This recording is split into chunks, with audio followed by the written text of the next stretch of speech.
આપણે ચેપ્ટર 6 ની અંદર આગળ વધીએ તો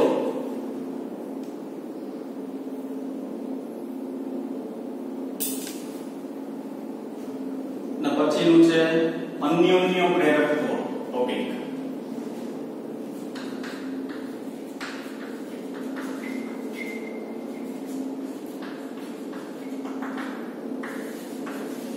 આત્મ પ્રેરકત્વ અને અન્યોન્ય પ્રેરકત્વમાં ફેર શું હતો? તો કે આત્મ પ્રેરકત્વ જે છે એમાં ઇનાઈ ગુચડાની અંદર પાછું એમાં પાછું પ્રેરિત EMF બેક EMF મળતું હતું। તો આ જે ઘટના છે એને શું કહેવામાં આવતી હતી? આત્મ પ્રેરકત્વ અથવા એક અચળાંક છે, એ અચળાંકની અંદર એ અચળાંક જે મળે છે એને આત્મ પ્રેરકત્વ કહેવામાં આવતું હતું। અહીંયા શું છે આપણી પાસે? તો કે આપણી પાસે ધારો કે બે ગુચડા છે,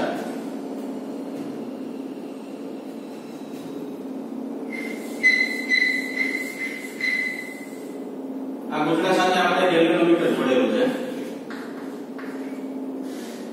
એક બાજુમાં બીજું ગુચડું છે, એની સાથે બેટરી છે અને કળ છે।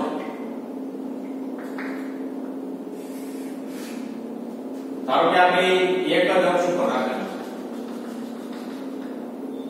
હવે શું થશે? તો કે આ ગુચડાનું નામ આપણે C1 આપી દઈએ, આ ગુચડાનું નામ શું આપી દઈશું? C2। આ ગુચડામાં જ્યારે સ્વિચ ઓન કરવામાં આવે એટલે બંધ કરવામાં આવે ત્યારે અહીંથી પ્રવાહ કઈ પસાર થશે એટલે આમાં ચુંબકીય ક્ષેત્ર ઉત્પન્ન થશે। આ ચુંબકીય ક્ષેત્ર જે છે પહેલા ગુચડામાં લાગુ પડશે અને પહેલા ગુચડાની અંદર શું મળશે? આપણે પ્રવાહ કાંઈ મળશે અથવા એવું કે પ્રેરિત EMF આપણે પ્રાપ્ત થશે। આ જે EMF પ્રાપ્ત થશે તે ઘટનાને શું કહેવામાં આવે છે? અન્યોન્ય પ્રેરકત્વ કહેવામાં આવે છે। અન્યોન્ય એટલે એકને લીધે બીજામાં, ઓલું ખાલી એટલું જ હતું, જો આગળના એટલું જ હતું એટલે આત્મ એટલે એમાં જ હતું, બરાબર। હવે અહીંયા આપણે શું કહી શકીએ કે ધારો કે સીધું ગુચડું છે એમાંથી હું પસાર થતો પ્રવાહ જે છે એ કેટલો લઉં છું? I2 જેટલો। આમાં મને જે પ્રવાહ પસાર જે નવો મળશે એ કેટલો મળશે? I1 જેટલો મળશે। સ્વિચ ઓન ઓફ કરું એટલે આમાં પક્ષમાં શું થાય? ફેરફાર થાય કે થોડી વાર ચુંબકીય ક્ષેત્ર જાય, થોડી વાર ચુંબકીય ક્ષેત્ર ન જતું, પાછું જાય, પાછું ન જતું। સ્વિચ ચાલુ કરશો એટલે એક બાજુ કોણ આવર્તન દર્શાવશે, સ્વિચ બંધ કરશો બીજી બાજુ કોણ આવર્તન દર્શાવશે। ગેલ્વેનોમીટર જે છે વિદ્યુત પ્રવાહની અહીં શું લેશે? નોંધ લેશે। તો જ્યારે અહીં સ્વિચ ચાલુ કરવામાં આવે તો પેલા ગુચડામાં પલ્સમાં શું થાય? ફેરફાર થાય। આ પલ્સનો ફેરફાર જે છે એ શું દર્શાવે છે? શું ઉત્પન્ન કરે છે? પ્રેરિત EMF, ફેરેડેના નિયમ પ્રમાણે, બરાબર। ફેરેડેના પ્રયોગની અંદર આવી એક રચના આવી તો અન્યોન્ય પ્રેરકત્વની અંદર એક ગુચડાને લીધે બીજા ગુચડામાં ઉદ્ભવતું પ્રેરિત EMF છે। ધારો કે આ જે ગુચડું જે છે ને તેની અંદર આટાઓની સંખ્યા આપણી પાસે n1 છે, આની અંદર તો n2 હોય છે કારણ કે પહેલા ગુચડામાં n1, બીજા ગુચડામાં શું છે? n2। n1 ને n2 શું કામ લીધું? કારણ કે મારે અહીંયા કરવાનું શું છે? તમે આત્મ પ્રેરકત્વમાં એવું ભણ્યા હતા શું? તો કે આત્મ પ્રેરકત્વની અંદર એક જ ગુચડું હતું, ગુચડામાંથી પસાર થતો પ્રવાહ જે છે એના ફ્લક્સના સમપ્રમાણમાં, ફ્લક્સના સમપ્રમાણમાં હોય પણ સામે ગુચડું હતું એટલે આવું હતા n5 જેટલું, બરાબર। પણ અહીંયા ધ્યાન શું રાખવાનું છે? યાદ રાખજો અહીંયા શું હતું? અહીંયા વન ટુ જેવું નામ નહોતા દેતા, શું કામ? તો કે ઇનાઈ ગુચડામાંથી પ્રવાહ પસાર થતો હતો ને એમાં એમાં ફ્લક્સમાં ફેરફાર થતો, ખ્યાલ આવ્યો કે નહીં? ઇનાઈ ગુચડામાંથી પ્રવાહ પસાર થતો હતો અને એમાં એમાં ફ્લક્સમાં ફેરફાર થતો હતો એટલે ડાયરેક્ટ I પ્રશ્ન શું લખતા? I કે વિદ્યુત પ્રવાહ જે છે ફ્લક્સના ફેરફારના સમપ્રમાણમાં હોય તો બરાબર છે। ત્યાં પ્રવાહનું મૂલ્ય તમે વધારો તો ચુંબકીય ક્ષેત્ર મોટું મળે, ચુંબકીય ક્ષેત્ર મોટું મળે ધારો કે સામે ચુંબકીય ક્ષેત્ર રેખાઓ સામેના ગુચડામાંથી કેવી પસાર થાય? વધુ પસાર થાય તો ફ્લક્સ વધી જાય, ફ્લક્સનો ફેરફાર વધી જાય। ધારો કે ઓછું પ્રવાહ પસાર થયો તો ફ્લક્સ જે છે એ કેવું ઉત્પન્ન થશે? ઓછું। શું કામ? તો ક્ષેત્ર રેખા ઓછી ઉત્પન્ન થાય તો આ ફ્લક્સ છે એ વિદ્યુત પ્રવાહના સમપ્રમાણમાં હોય છે। પણ અહીંયા શું યાદ રાખજો, બરાબર? હું આ સૂત્ર બનાવું છું, મારે શું કરવાનું છે? કે બીજા ગુચડામાં પ્રવાહ પસાર કરવાનો છે, એ બીજા ગુચડાના પ્રવાહને લીધે પહેલા ગુચડા સાથે સંકળાયેલું ફ્લક્સ લેવાનું છે, યાદ રાખજો। તો એની સાથે સંકળાયેલું ફ્લક્સ હોય તેની સાથે સંકળાયેલા આટાઓની સંખ્યા હોય।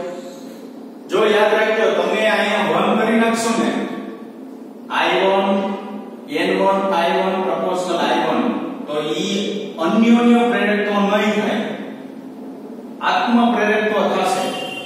બરાબર? શું કામ? તો કે બધા હરખા થઈ ગયા. હરખા થઈ ગયા તો એક જ ગુચડાની અંદર તેમાં પાછો ફ્લક્સમાં ફેરફાર થાય. એનો મતલબ એવો થયો, જો તમે આની વસ્તુ ફેરવી નાખો, ધારો કે હું આમાં એક પ્રવાહ પસાર કરું, તો મારે એવું કહેવાય કે પહેલા ગુચડાના પ્રવાહને લીધે બીજા ગુચડામાં ઉત્પન્ન થતું ફ્લક્સ N2 ∅1 ∅2 ખ્યાલ આવ્યો કે નહીં? બરાબર? તો આ વસ્તુ જે છે એ સમાન ન થવી જોઈએ. આ તમને અગાઉ સૂચના આપી દઉં, નહીતર આમાં મોટાભાગના વિદ્યાર્થીઓ ભૂલ કરે છે. આત્મ અને અન્યોન્યમાં ફેર શું? આત્મ એટલે એક જ ગુચડું હોય તો હું આ એકડો કરી નાખું, એને એની ગુચડા બધું મળે છે, ફ્લક્સ ને બધું, EMF ને બધું. આ એકડો બગડો એકડો કરું ને તો એનો મતલબ શું થાય? બીજામાં પ્રવાહ પસાર કરો છો અને પહેલામાં ફ્લક્સ એનું લેવાનું છે. બીજામાં પ્રવાહ પસાર કરો ને એનું ચુંબકીય ક્ષેત્ર જે છે ને એ પહેલામાં લાગુ પડે છે, તો પહેલા સાથે કનેક્શન થાય શું હોય છે? ફ્લક્સ. આથી ક્ષેત્ર રેખાઓ જે છે એ બહાર નીકળતી હોય, ધારો કે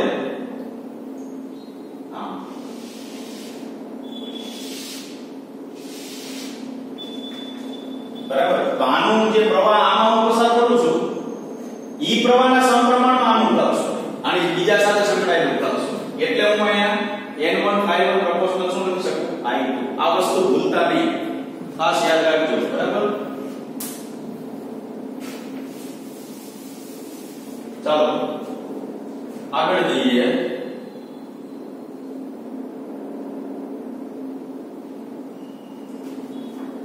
જો C1 ગુચડા સાથે સંકળાયેલ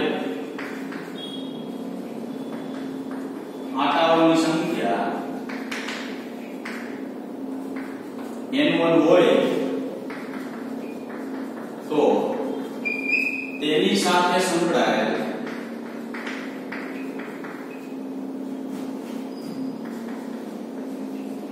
ચુંબકીય ફ્લક્સ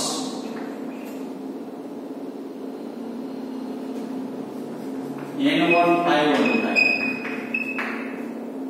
ધારો કે મેં આ વસ્તુ અહીંયા રાખી હોય તો આનું ચુંબકીય ક્ષેત્ર આમાં લાગુ પડતું હોય તો મારે શું કરવું પડે? જો C2 ગુચડા સાથે સંકળાયેલો આટાઓની સંખ્યા N2 હોય તો એ સાથે સંકળાયેલું ફ્લક્સ કેટલું થાય? N1 ∅1. સૌથી અગત્યની વસ્તુ હું અહીં લખું છું N∅ પ્રોપોર્શનલ I.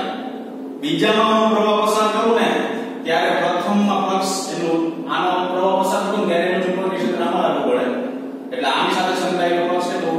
N1 ∅1 જેટલું થશે. હું પ્રોપોર્શનલની નિશાની દૂર કરું એટલે N1 ∅1 બરાબર MI2. કેપિટલ M ને શું કહેવામાં આવે છે? બે ગુચડાના તંત્રનું અન્યોન્ય પ્રેરકત્વ. જે અચળાંક એટલે બે ગુચડાના તંત્રનું શું કહેવામાં આવે છે? અન્યોન્ય પ્રેરકત્વ. એક ગુચડાના તંત્રનું અન્યોન્ય પ્રેરકત્વ ન થાય તો એ આત્મ પ્રેરકત્વ થઈ જાય. બરાબર?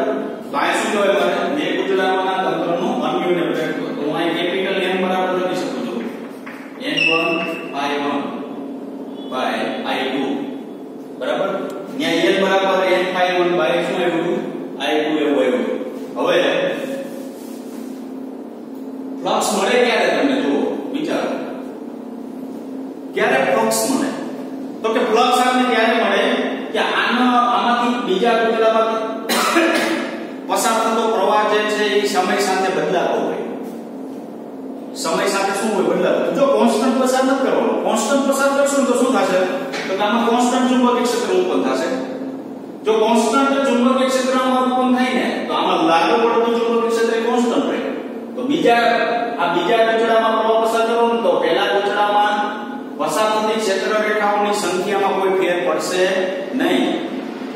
તો જો ફેર ન પડે તો ફ્લક્સમાં શું થયું કહેવાય? ફેરફાર. ફેર ન પડે તો ફ્લક્સમાં કોઈ ફેરફાર થયો નથી. તો ફ્લક્સમાં કોઈ ફેરફાર ન થાય તો ગેલેનોમીટર કોઈ પણ પ્રકારનું આવર્તન ન દર્શાવે. તો ન દર્શાવેનો મતલબ શું? તો કે કોઈ પણ પ્રકારનો એમાંથી પ્રવાહ પસાર થતો નથી. ખ્યાલ આવ્યો કે નહીં? બરાબર? અથવા એવું કહેવાય કોઈ પણ પ્રકારનું પ્રેરિત EMF આપણે મળતું નથી. તો હવે આપણે એવું કહેવાય કે આમાંથી પસાર થતો પ્રવાહ I2 છે એ સમય સાથે બદલાવો જોઈએ, કાં ઘટવો જોઈએ, કાં વધવો જોઈએ, જે થવું હોય તે. જુચડામાં ફ્લક્સમાં સમય સાથે ફેરફાર થાય તો જ પ્રેરિત EMF આપણને શું મળે ઉત્પન્ન થશે તો બે બાજુ સંતુલન કરી નાખીએ સમયની સાપેક્ષે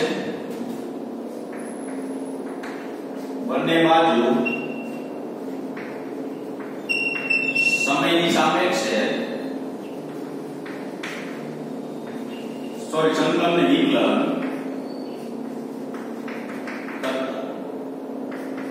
n1 d∅1 by dt equal to m di2 by dt બરાબર સમયની સાપેક્ષે શું થઈ ગયું વિકલન થઈ ગયું બે બાજુ સમયની સાપેક્ષે વિકલન કરો n d∅1 by dt બરાબર m d∅2 by dt આ શું આવ્યું જો ફેરેડેનો નિયમ આવ્યો આ શું આવ્યું ફેરેડેનો નિયમ આવ્યો તો ફેરેડેનો નિયમ આવ્યો તો એ ફેરેડેના નિયમ પરથી હું શું લખી શકું માઈનસ એપ્સિલોન લખે શું કામ તો કે ફેરેડેનો નિયમ શું છે તો કે સમય સાથે ફ્લક્સના ફેરફારનો સમય દર પ્રેરિત EMF ના ઋણ મૂલ્ય જેટલો હોય છે માઈનસ એપ્સિલોન તો આ મેળવીશું m di2 by dt m di2 by શું મળ્યું મને dt તો પ્રેરિત EMF કેટલું મળ્યું એપ્સિલોન બરાબર minus m di2 by dt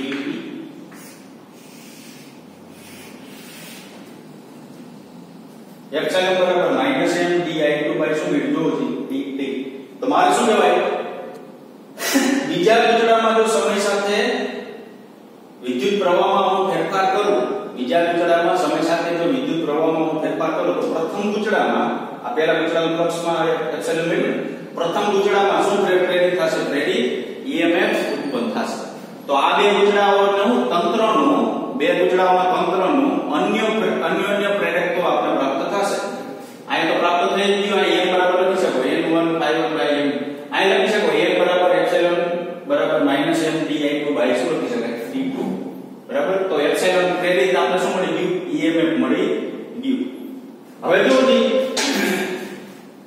આ સૂત્રની અંદર મારે આગળ લખી નાખવા થાય હું તમને અગાઉ કહી દઉં શું લખી શકાય તો કે મેં એપ્સિલોન બરાબર minus m di2 by dt મને આવું સૂત્ર મળે છે આ તો આપણો પ્રશ્ન પૂરો થઈ જાય છે આવું સૂત્ર મળે છે આ સૂત્રની અંદર શું લખાય જો જી અહીંયા યાદ રાખવાનું બીજા ગૂંચળામાં પ્રવાહ છે તો પ્રેરિત EMF પહેલા ગૂંચળામાં મળે આ EMF જે મળ્યું એ પહેલા ગૂંચળામાં મળે આ તમે જો બોર્ડો લખી નાખશો ને તમને ત્યાં 2 છે તો 2 લખો તો એ આખું પ્રેરિત થઈ જશે ખ્યાલ આવે અને કેપિટલ M જે છે ને એને અન્યોન્ય પ્રેરક હોય કે મ્યુચ્યુઅલ ઇન્ડક્શન કહેવામાં આવે છે એટલે સંખ્યા કેપિટલ L છે બરાબર અને આત્મ પ્રેરકત્વની સંખ્યા શું છે કેપિટલ L અને આ અન્યોન્ય પ્રેરકત્વની સંખ્યા શું છે કેપિટલ M તો એપ્સિલોન બરાબર minus m di2 by dt આ શું લખાય 1 2 લખાય m 1 2 એટલે શું તો કે c1 ની સાપેક્ષે સોરી c2 ની સાપેક્ષે c1 નું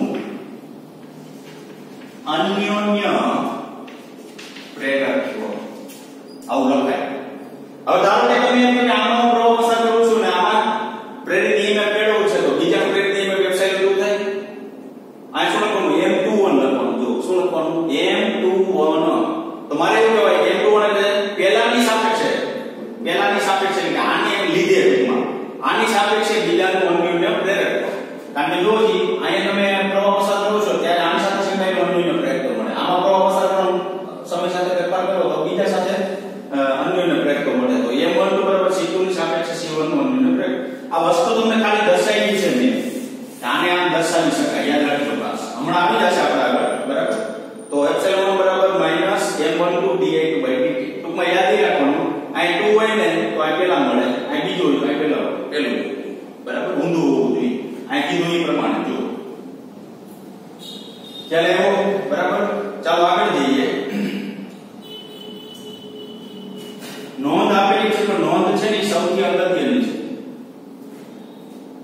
તમને આત્મ પ્રેરકત્વની અંદર બે વ્યાખ્યા એવી હતી બરાબર બે વ્યાખ્યાની અંદર શું હતું તમને કહી બરાબર Li આવું L બરાબર n by I જો હું પ્રવાહ 1 એકમ લઉં તો ઈ ગુજરાત સાથે સંકળાયેલો ફ્લક્સ છે એ શું દર્શાવે આટલો પ્રેરક દર્શાવે ઓકે પછી આવું એપ્સિલોન બરાબર -n di by dt જો સમય સાથે પ્રવાહમાં થતો ફેરફારનો દર 1 એમ્પિયર પર સેકન્ડ લો તો ઈ ગુજરાત સાથે સંકળાયેલું પ્રેરિત EMF શું દર્શાવે આત્મ પ્રેરકત્વ દર્શાવે છે એવું કહી શકાય તો હું પહેલું વસ્તુ લઉં છું વ્યાખ્યા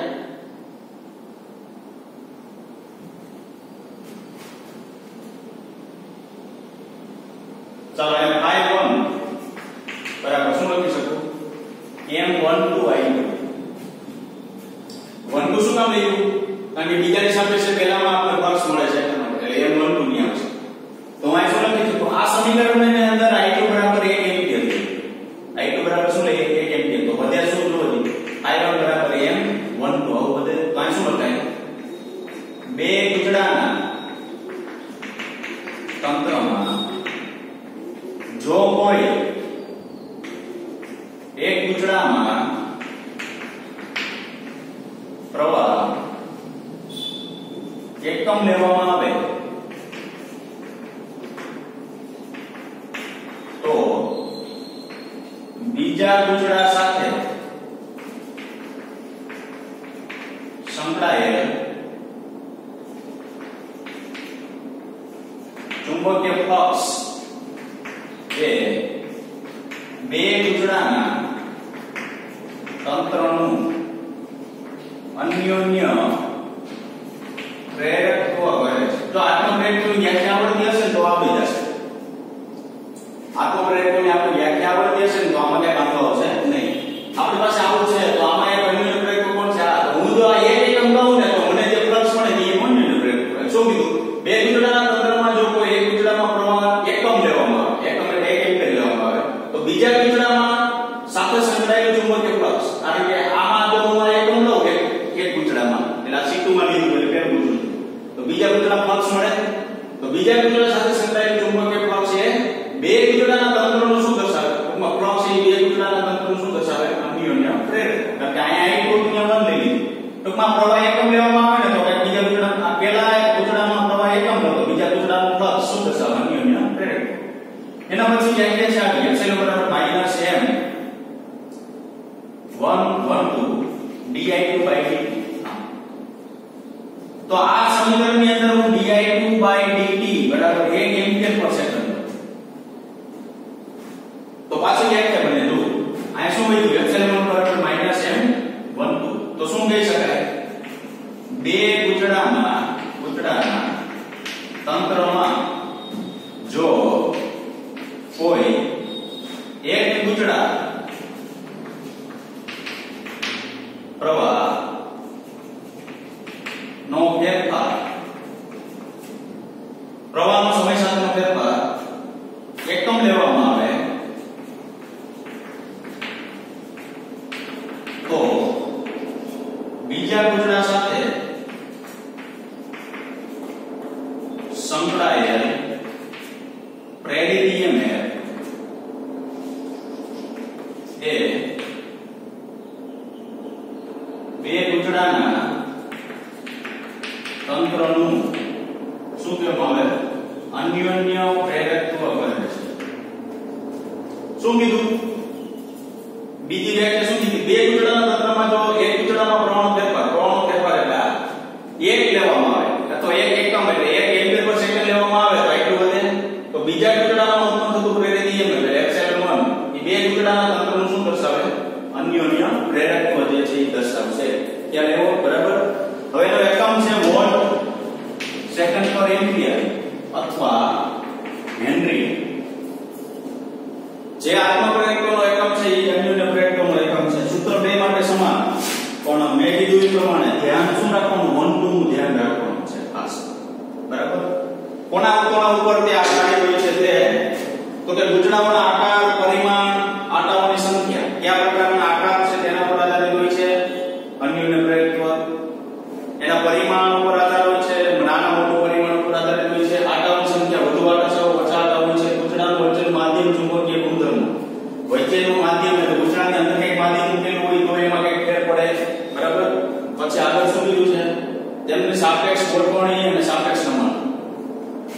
સાપેક્ષ નમન એટલે તો કે એક ગતિ કરે એક ઊભું હોય, બરાબર.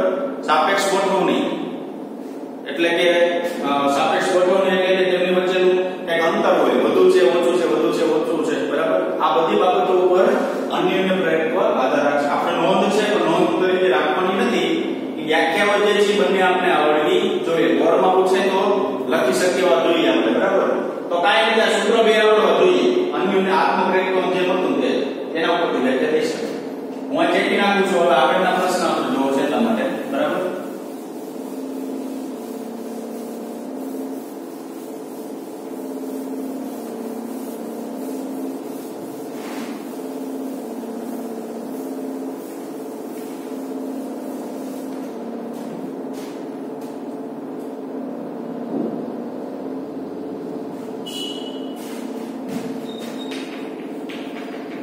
લાંબા સોલેનોઇડનું અન્યોન્ય પ્રેરકત્વ. ગોઠવણી કેવી? તો કે લાંબા સોલેનોઇડ બે લેવામાં આવે, એક નાનું અને એક કેવું મોટું સોલેનોઇડ લેવામાં આવે, બરાબર. હું અહીં દોરું છું.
અંદર જે સોલેનોઇડ છે એની ત્રિજ્યા ધારો કે આપણી પાસે r જેટલી છે, r1 જેટલી.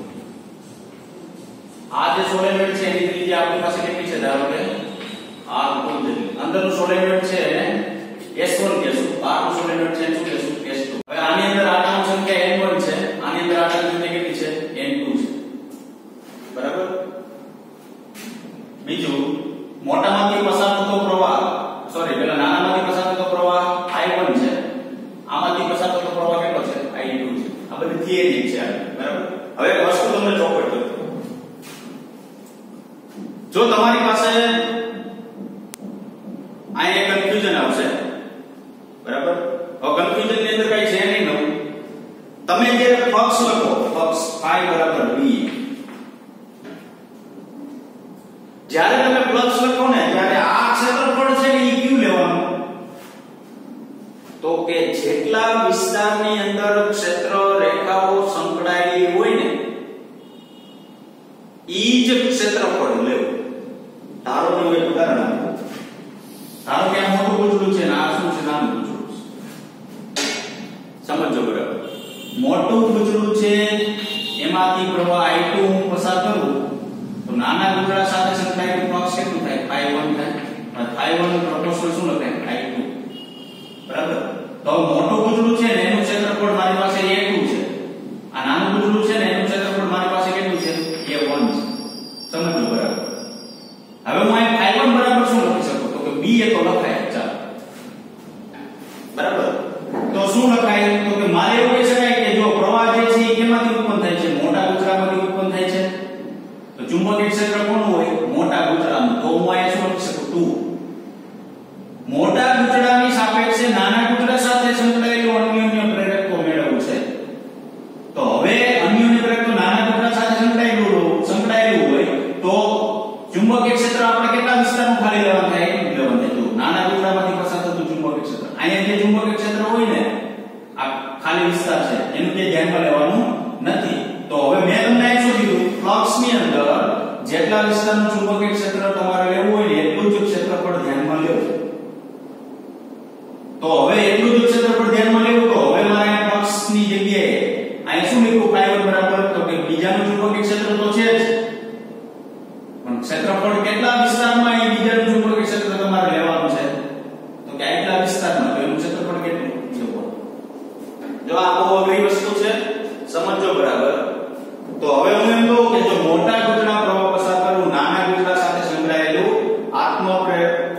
અન્યોન્ય પ્રેરક તો મારે મેળવવું હોય તો તમારે તો યાદ જ રાખવાનું જેમાં હું પ્રવાહ પસાર કરું એનું ચુંબકીય ક્ષેત્ર તો લઈ જ લેવાનું પણ ક્ષેત્રફળમાં ધ્યાન રાખવું તો મોટા ગૂંચળામાં હું પ્રવાહ જો પસાર કરતો હોય બરાબર તો નાના ગૂંચળા સાથે અન્યોન્ય પ્રેરક તો મેળવ્યું તો નાનાનું ક્ષેત્રફળ હાલો એ કમ્પ્લીટ હવે નાનામાંથી હું પ્રવાહ પસાર કરું છું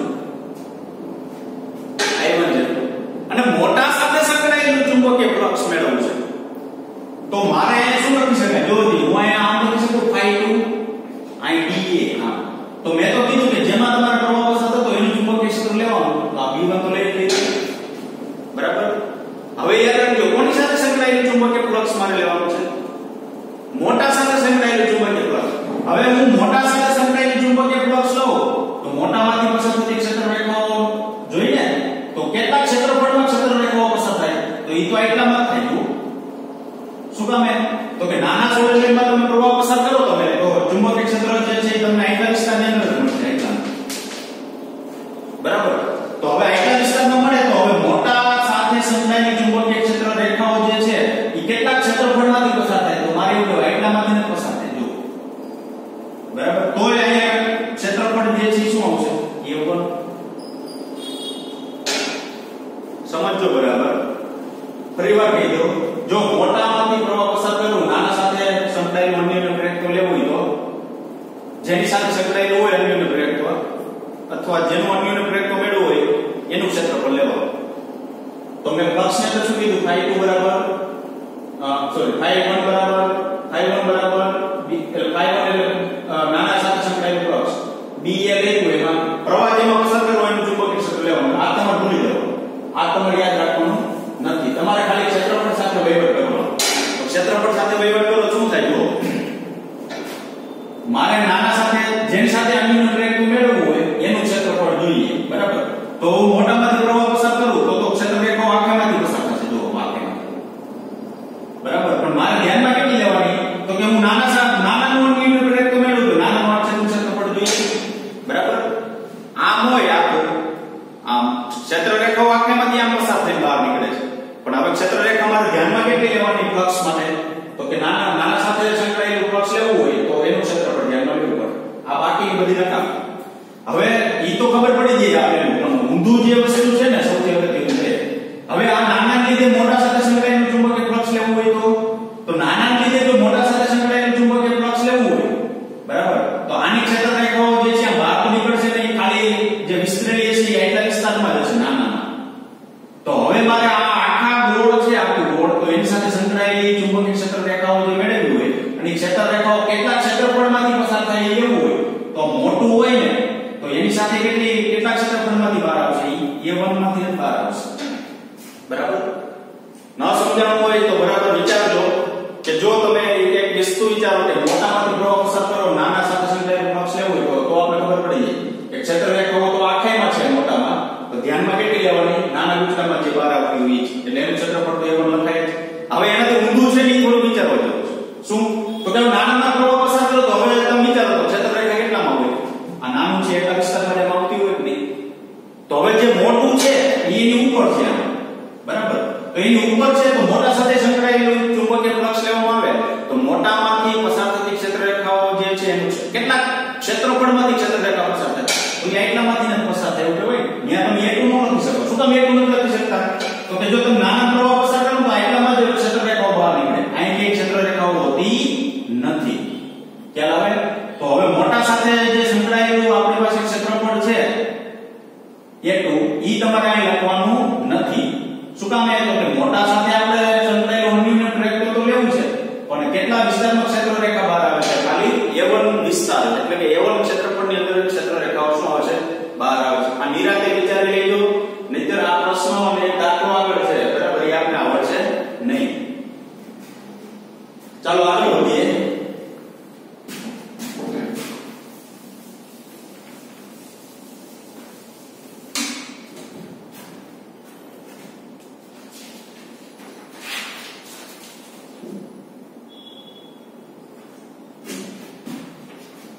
S1 સોલેનોઇડના કુલ આટાની સંખ્યા n1 બરાબર સ્મોલ n1 એ લખાય. S2 સોલેનોઇડના કુલ આટાની સંખ્યા n2 બરાબર n2 * l તો લખી શકાય. બરાબર. હવે આપણે લઈએ જ્યારે S2 માં પ્રવાહ પસાર થાય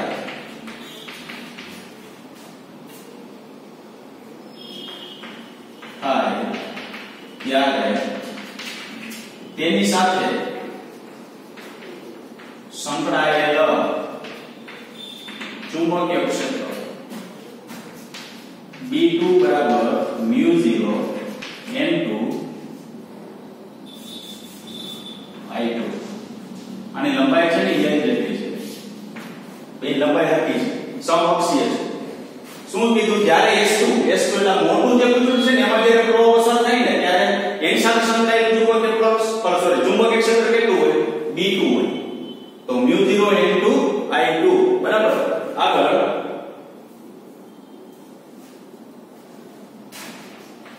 S1 સાથે સંકળાયેલ ચુંબકીય ફ્લક્સ કેટલું થાય? તો S1 માં આટલું સંખ્યા એટલે n1 એની સાથે સંકળાયેલ ફ્લક્સ કેટલું? y1. એટલે આ કહેવાનો મતલબ શું છે કે મોટા ટુકડામાં પ્રવાહ પસાર કરો તો એનું ચુંબકીય ક્ષેત્ર કેટલું હોય? ખરેખર હવે નાના ટુકડા આપણે મોટા ટુકડાને લીધે નાના ટુકડા પાસે અન્યને બ્રેક મળ્યો તો નાનું ટુકડું કોણ? S1 સાથે સંકળાયેલું ફ્લક્સ કેટલું? તો એમાં આટલા સંખ્યા n1 છે. એમાં એની સાથે સંકળાયેલું ફ્લક્સ કેટલું લખાય? y1. તો અહીંયા તમે શું લખી શકો? n1 y1. બરાબર. આગળ જોઈએ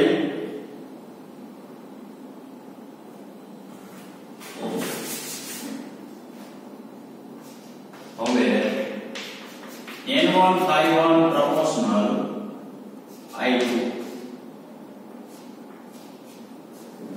બીજા ગુંચડામાં પસાર થતો પ્રવાહ એ પહેલા ગુંચડા સાથે સંકળાયેલા ફ્લક્સના સમપ્રમાણમાં હોય. આ રહ્યું. બરાબર. પણ આ ગુંચડા બે ભેગા છે, સમઅક્ષીય છે. તો n1 ∅1 proportional શું લખે? I2. તો અહીંયા લખી શકાય અટલાને દૂર કરો તો n1 ∅1 બરાબર M12 I2. M12 એટલે શું કીધું? જો C2 ની સાપેક્ષે C1 નું અન્યન પ્રેરક. અહીં S1 S2 આપેલું છે. Solenoid 1 solenoid 2. તો સોલેનોઇડ 2 ની સાપેક્ષે 1 માં અન્યોન્ય પ્રેરકત્વ એટલે n1 ∅1 બરાબર M12 I2 એવું થશે. તો n1 ∅1 બરાબર M12 I2 થશે. બરાબર. તો હવે હું જો M12 અન્યોન્ય પ્રેરકત્વ મારે મેળવવું હોય તો M12 હું શું કરી શકું? કરતા M12 બરાબર n1 ∅1 બાય શું લખાય? I2. બરાબર. હવે મારે ફ્લક્સ મેળવવાનું છે તો ચુંબકીય ફ્લક્સ n1 ∅1 બરાબર n1 તો લખવાનું છે અહીં BA. હવે જોજો બરાબર શું કીધું? પ્રવાહ કેવા પસાર થાય છે? બીજામાંથી પ્રવાહ પસાર થાય છે તો એનું ચુંબકીય ક્ષેત્ર લખ નાખવાનું. ક્ષેત્રફળ મેં તમને શું કીધું? કેટલું લેવાનું? તો કે જેટલા વિસ્તારમાં ક્ષેત્રરેખા પસાર થતી હોય એટલો વિસ્તાર લેવાનો. તો હવે તમે મોટામાંથી જ્યારે પ્રવાહ પસાર કરો ને ત્યારે ક્ષેત્રરેખા આખામાં હશે. જો આમ આખાની અંદર ક્ષેત્રરેખાઓ હશે આખા વિસ્તારમાં ક્ષેત્રરેખા. બરાબર. પણ આપણે નાના સાથે સંકળાયેલું ફ્લક્સ લેવું હોય તો ક્ષેત્રફળ કોનું આવે? ખાલી નાના મહિલાનું છે. જેનું ક્ષેત્રફળ કેટલું છે આપણી પાસે? A1 છે. તો અહીંયા શું લખી શકું? A1. એનો મતલબ એવો કે બાજુની જે ક્ષેત્રરેખાઓ છે આપણે કે ધ્યાનમાં લેવાની નથી. આપણે ખાલી કેટલા વિસ્તારની લેવાની છે? તો કે નાના સાથે સંકળાયેલું તમારે ફ્લક્સ લેવું હોય તો નાનામાંથી જે ક્ષેત્રરેખા પસાર થતી હોય ને એ તમારે શું લેવાની છે? ધ્યાનમાં લેવાની છે. બરાબર.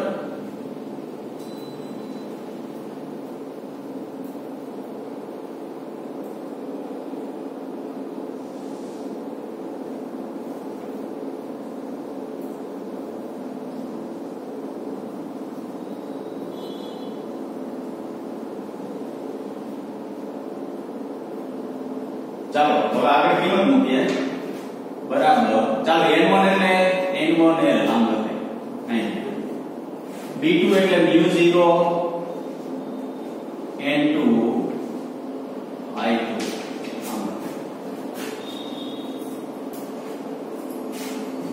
a1 એટલે શું લખાય પાઈ r1 સ્ક્વેર જો આ ત્રિજ્યા r1 છે સોલેનોઇડ નું ક્ષેત્રફળ કેટલું પાઈ r1 સ્ક્વેર તો આ અક્ષ મને કેટલું મળે μ0 n1 n2 a i2 pi r1 square હવારે અન્યને પ્લેટ તો મેળવવું એટલે m12 મેળવવાનું થાય તો m12 બરાબર n1 i1 બાય શું લખાય i2 હવે આ n1 i1 એટલું છે હું આ મૂકી દઉં તો i2 કેન્સલ થાય તો m12 બરાબર શું મળે μ0 n1 n2 પાઈ r1 સ્ક્વેર ઇન્ટુ l ચાલો મોટા દૂધડામાં જ્યારે વિદ્યુત પ્રવાહ પસાર કરવામાં આવે ત્યારે નાના દૂધડા સાથે સંકળાયેલું અન્યોન્ય પ્રેરકો જે છે એ પ્રાપ્ત થશે m12 બરાબર μ0 n1 n2 a l ને પાઈ r સ્ક્વેર i2 ખાલી કેન્સલ થઈ જશે બરાબર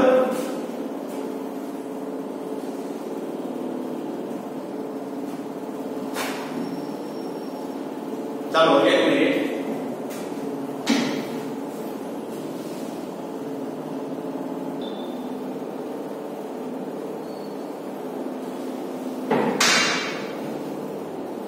ચાલો હવે બીજું લઈએ હવે પ્રવાહ જે પસાર કરશો ને એ કેમાં પસાર કરશો નાના કચરામાંથી પ્રવાહ પસાર કરશો તો હું આ શું લખી શકું છું જ્યારે S1 માં પ્રવાહ પસાર થાય ત્યારે તેની સાથે સંકળાયેલ ચુંબકીય ક્ષેત્ર B1 આવશે μ0 n1 l તો μ0 n1 i1 આગળ જઈએ જો જ્યારે S1 માં પ્રવાહ પસાર કરવામાં આવે તેની સાથે ચુંબકીય ક્ષેત્ર નાના સોલેનોઇડ પ્રવાહ પસાર કરો તો એની સાથે ચુંબકીય ક્ષેત્ર આવી હવે S2 સાથે સંકળાયેલું ફ્લક્સ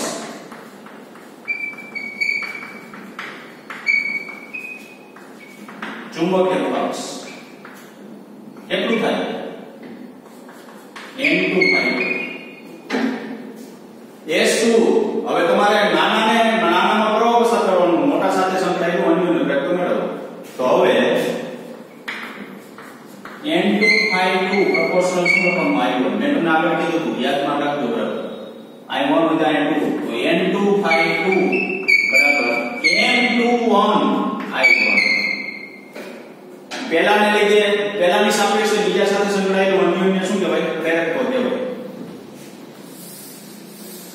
તો અહીં શું લખશું n21 બરાબર n2 by i1 ચુંબકીય ફ્લક્સ n2 બરાબર ચાલો n2 તો લખવાનું ba હવે જો ભાઈ જો તમે નાનામાંથી પ્રવાહ પસાર કરો મોટા ભૂલી જાવ ત્યારે નાનામાંથી પ્રવાહ પસાર કરો તો ચુંબકીય ક્ષેત્ર રેખા મળે એટલા માટે નાના સાથે સંકળાયેલી હોય કે બરાબર હવે જો નાના સાથે સંકળાયેલી હોય તો આપણે તો મોટા સાથે સંકળાયેલું ફ્લક્સ મેળવવું છે તો મોટા સાથે સંકળાયેલું ફ્લક્સ મેળવવું હોય તો મારે એવું કહેવું કે મોટું જે ગુંજળું છે એનું ક્ષેત્રફળ ખરેખર હું લઈ શકું એટલું બરાબર પણ મોટા ગુંજળાનું ક્ષેત્રફળ એટલું જે છે તેના કેટલા વિસ્તારમાં આ ક્ષેત્ર રેખા પસાર થાય છે તો કે જો જે મોટાના એટલા વિસ્તારમાં જ ક્ષેત્ર રેખા પસાર થતી તો આ વિસ્તાર કેટલો તો કે a1 એટલે અહીંયા 1 લીધેલું છે અને અહીંયા તો કાયદેસર જે આવતું હોય તે શું આવશે પહેલામાં તમે પસાર કરો છો નાનામાં એટલે અહીં શું આવશે b1 ધ્યાન ખાલી અહીંયા રાખવાનું છે જો અહીંયા આ તો બીજાનું ચુંબકીય ક્ષેત્ર પહેલા લાગુ પડતું એટલે બીજાનું ચુંબકીય ક્ષેત્ર પહેલાનું બીજામાં લાગુ પડે છે એટલે ઈ ક્ષેત્રફળ બેનું એક જ આવશે શું કામ છે ફરીવાર મેં સમજાવી દઉં કે જો તમે નાનામાં પ્રવાહ મોટામાં પ્રવાહ પસાર કરો છો ત્યારે નાના સાથે સંકળાયેલું ફ્લક્સ મેળવવા માટે નાનાનું ક્ષેત્રફળ તમારે ધ્યાનમાં લેવું પડે બરાબર હવે શું કહ્યું તો કે અહીંયા બધી ચુંબકીય ક્ષેત્ર તો હતું પણ ઈ કે ધ્યાનમાં ન લીધું શું કામ કે અન્યને પ્રેરકો કોની સાથે મેળવવું છે નાના સાથે નાનાનું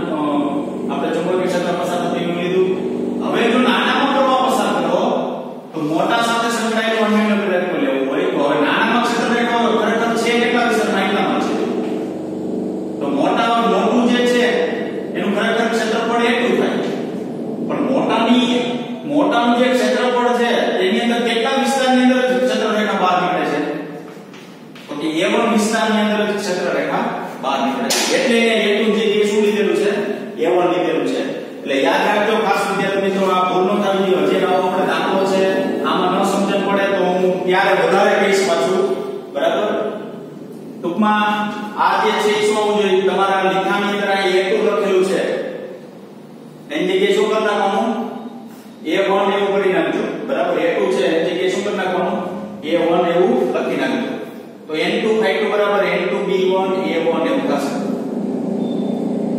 ટૂંકમાં તમારે યાદ રાખવાનું ક્ષેત્રરેખા કેટલા વિસ્તારમાં પસાર થાય ને એટલું જ ક્ષેત્રફળ લેવું આ ભૂલવાનું નહીં બરાબર તો મેં અહીં મોટા પ્રવાહ પસાર કર્યું તો નાના સાથે તો નાના ક્ષેત્રફળમાં તો બધી ક્ષેત્રરેખા મોટામાં આખા પસાર થતું હોય પણ નાના સાથે લેવું તો નાનામાં જે ક્ષેત્રફળમાં પસાર થાય છે એટલી જ લેવાની હવે નાના પ્રવાહ પસાર થતા હોય તો નાનામાં જ ક્ષેત્રરેખા જેટલી પસાર થતી હોય ને એટલી જ મોટા સાથે સંકળાયેલી છે આ વસ્તુ યાદ રાખવાની બરાબર તો અહીં બરાબર N2L mu0 N1 I1 pi R1 square mu0 N1 N2L I1 pi R1 square अन्य ब्रेक तो बैठो M21 बराबर तो N2 by 2 by I1 આ કિંમત માં I1 કેન્સલ થાય તો M21 બરાબર mu0 N1 N2 pi R1 square અહીં આપણે શું મેળવ્યું છે M12 બરાબર M21 બરાબર હવે હરકત મેળવ્યો mu0 N1 N2 pi R1 square તેનો મતલબ એવો કે પહેલા સાથે સંકળાયેલ જો સમઅક્ષરની રાખવામાં આવે નાની એક મોટી તો પહેલા સાથે સંકળાયેલું અન્યનો પ્રેરકત્વ એ બીજા સાથે સંકળાયેલા અન્યનો પ્રેરકત્વ જેટલું હોય છે એટલે કુલ પ્રેરકત્વ કેટલું લખાય m તો જનરલ મારે સૂત્ર લખવું હોય m બરાબર શું લખી શકો mu0 n n બે એટલે n સ્ક્વેર આ pi r સ્ક્વેર આ જનરલ સૂત્ર લખવું કેપિટલ M બરાબર mu0 n square pi r square into l જો બેના અન્યનો પ્રેરકત્વ સમાન મળે તો આ પરિસ્થિતિને રેસિપ્રોસિટી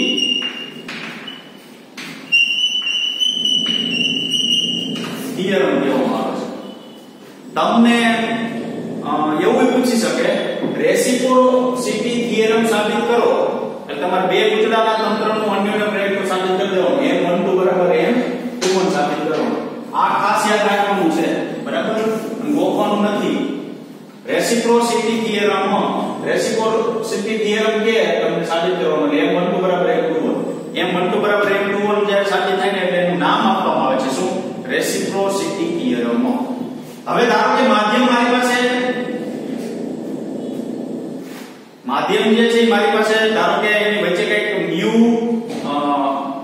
દ્રવ્ય mu માધ્યમ દ્રવ્ય મૂકવામાં આવે તો મને અન્યનો પ્રેરકત્વ કેવું મળશે તો m બરાબર mu r mu0 n square pi r square આગળ અન્યનો પ્રેરકત્વમાં એવું તેવી રીતે શું કામ તો કે mu માધ્યમ મૂકવું એટલે અહીં મારે ખાલી mu પર કંઈક 0 કાઢવાનો વચ્ચે શૂન્યાવકાશ જગ્યાએ કંઈક શું કરેલું છે મૂકેલું છે તો અહીં મારે ખાલી mu લેવું પડે હું જો અહીં ખાલી mu લઉં તો mu r બરાબર mu ઉપર શું લખાય mu0 તો ખાલી mu બરાબર શું લખાય mu r into mu0 એટલે મેં અહીંયા બરાબર તો મારે એવું કહેવાય કે બે સોલેનોઇડ સમકક્ષ રાખવામાં આવે નાના મોટો ત્યારે વચ્ચેની વિસ્તારની અંદર કઈ ધારો કે સાપેક્ષ પરમેબિલિટી વાળું કઈક માધ્યમ મૂકવામાં આવે તો એનું અન્યનો પ્રેરકત્વ કેટલું મળે કુલ તો આપણે એવું કહેવાનું એનું કુલ અન્યનો પ્રેરકત્વ mu r ગણું થશે બરાબર સૌથી અગત્યની વસ્તુ આમાં છે કાઈ નહીં પણ ધ્યાનમાં આ વસ્તુ રાખવાની છે લેખામાં સુધારો કરી નાખજો આ એને A2 લખાઈ ગયું છે બરાબર અને આવશે શું A1 હજી એક આના જેવો દાખલો છે આપણે દાખલો આવશે ત્યારે પાછું કહેશું બરાબર એટલે એ વસ્તુ તમારે ભૂલવાની નથી ટૂંકમાં ક્ષેત્રફળ છે ને બે ફ્લક્સની અંદર આટલું લેવામાં આવે નાના સાથે લેવામાં આવે તો એટલું આવે છે મોટા સાથે લેવામાં આવે તો નાનાતમ ચુંબકીય ક્ષેત્ર ઉત્પન્ન કરો છો તો નાના જેટલું ક્ષેત્રફળ બંનેની અંદર લેવામાં આવશે બરાબર તો આ અન્યનો પ્રેરકત્વ જે છે સૌથી અગત્યનો ટોપિક થયો બરાબર તો આપણે આને સુધી રાખીશું હવે આવતા લેક્ચરની અંદર થિયરી જે છે આ ચેપ્ટરની પૂરી થઈ આવતા લેક્ચરની અંદર આપણે